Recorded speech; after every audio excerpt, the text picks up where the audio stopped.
ويا قوم ما لي أدعوكم إلى النجاة وتدعونني إلى النار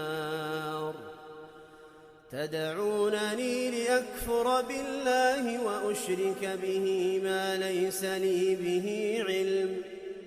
وأنا أدعوكم إلى العزيز الغفار لا جرم أن ما تدعونني إليه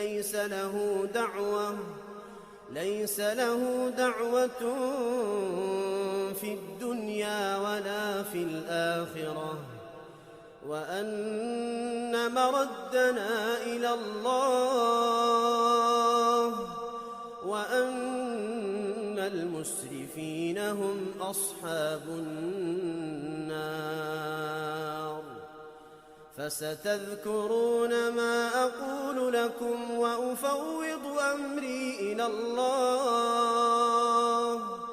إن الله بصير